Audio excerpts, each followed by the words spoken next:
Greetings from Manipal Hospital, Baner, Pune. I am Dr. Karan Chanchalani. I am a clinical and radiation oncologist. With us today is Dr. Lakhan Kashyap. He is our medical oncologist, and together we are part of the onco team at this hospital. We'll be talking about various myths around the treatment of cancer, around its diagnosis, and what are the correct facts, because it is very important to understand our enemy before we can actually treat it. So if we understand the knowledge behind it, as well as what is working, what is not, and a scientific evidence-based approach will be the one which will deliver the best of the results. So this is another statement that came from one of my patients, and it is recorded verbatim as it is. My cancer is diagnosed in an advanced stage, so now I am doomed. So why should I actually take a treatment? So it's a common misconception. Actually, the diagnosis of cancer itself instills a fear in the mind of the patients and their relatives. And when it is advanced stage, it is more so. So if we see all the advanced stage of the tumor are not similar, treatment may not be similar. There would be few advanced stages where the treatment, it could be a multimodality treatment through which it can be cured also. But in majority of advanced cancer treatment, in advanced cancer, we can provide some kind of treatment which can help in relieving the symptoms due to the cancer, which will help in improving the quality of life of the patient with the acceptable side effect profile.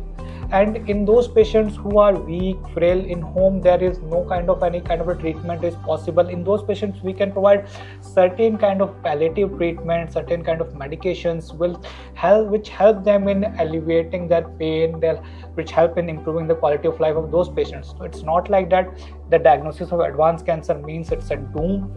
Definitely there is a treatment possible. It should be a multidisciplinary team decision, and appropriate care plan should be devised based on that. So multidisciplinary approach is always important, and I'll throw a little more light on the palliative. So sometimes you need not give anti-cancer cytotoxic treatments to bring down the symptoms. Certain symptoms can actually be managed just with some supportive care medicines like good analgesia, good painkillers, medications to improve your appetite, to reduce the vomiting.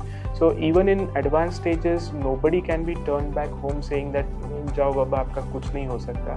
It is like you try to comfort them. So eventually we try to treat for quality of life sometimes.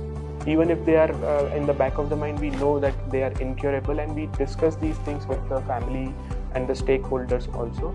So always a good communication with all the caregivers and multidisciplinary approach from our side can actually deliver best results even in a doom scenario also. So I'll come down to some specific myths about chemotherapy or systemic therapy in general. So you being an expert, you can actually throw more light. So chemotherapy, it is said that it weakens the immune system permanently.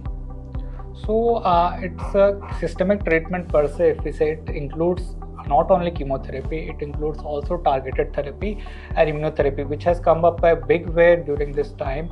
I mean, we have a lot of tumor where these only targeted therapy and immunotherapy works very well.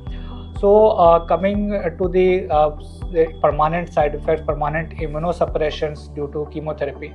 So chemotherapy, definitely it causes sometimes, and in most of the patients, causes some kind of a decrease in the immunity, because it directly damages those cancer cells only in our body along with the cancer cells. However, this is a transient or a temporary phenomenon. So with this adequate supportive care, if there is a decrease in the WBC counts, there are certain medications, certain growth factors which help in increasing WBC count. If the platelet count or hemoglobin drops, there is a possibility of giving a transfusion, red blood cell or platelet transfusion.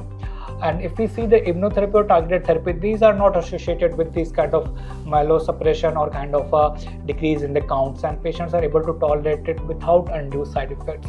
So with the robust supportive care and with the advance in the treatment, we have mostly overcome these kind of side effects, and patients are able to complete their treatment reasonably well in due time. Yeah. So that was my next thing that I jotted, like chemotherapy causes severe hair loss that is often permanent, along with severe vomitings and wasting of the body. So how true it is in the context of modern protocols where we have adequate, or what should I say, best of the supportive care systems, and then we have certain techniques like scalp cooling and all. So can we mitigate these side effects? Definitely. So the chemotherapy, there is a lot of fear in the mind of patients and their relatives that going with the chemotherapy is going to be a very troublesome journey. But these are kind of a very common misconception. If we see, there are kind of two broad side effects in the chemotherapy. There are some side effects which happens during chemotherapy, which we call as the acute side effects, and there are some side effects which continues for a long duration, which are chronic side effects. So these kind of side effects which you talked about, like hair loss, vomiting, kind of a feeling weakness, fatigue, oral ulcers, loose motions, diarrhea, these are temporary or the acute side effects which happens for maybe a week or 10 days after the chemotherapy, and it subsides on its own. Hair loss is there during the chemotherapy in most of the times.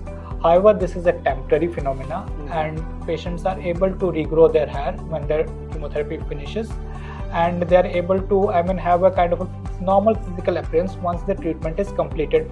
Though it takes some time, it's not an immediate phenomena. And there are certain technologies which is available now, particularly as you highlighted, scalp cooling. Through the scalp cooling, in approximately 40 to 50% of patients, it is possible to decrease this hair loss or the rate in which the hair loses. So they are not able to lose the hair entirely, and it also helps in that regrowth, so that it regrows early.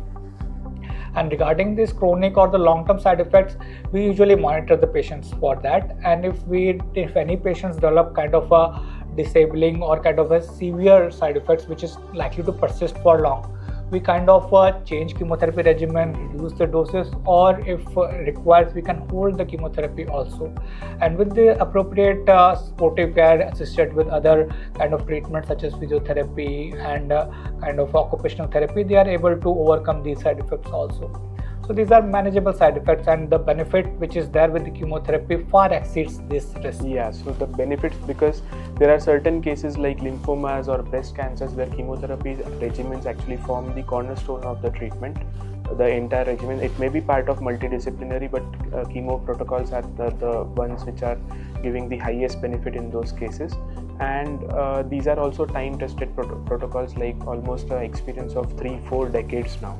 So trying to avoid just because of a fear where we can actually mitigate those side effects and go ahead and deliver those successful treatments and achieve fantastic results for the rest of the life. I mean, these are miracles. So it is only that talking to your treating oncologist, it will help to understand what side effects we are talking about, because they are also specific about various agents. So certain agents will cause certain group of side effects. So you may not be actually facing all the side effects that we conventionally know, or there is a myth. So overall, I would say talking with your oncologist is the better thing. And if there are any concerns how to address those side effects, we can also initiate those measures as well. But completing the treatment is very important.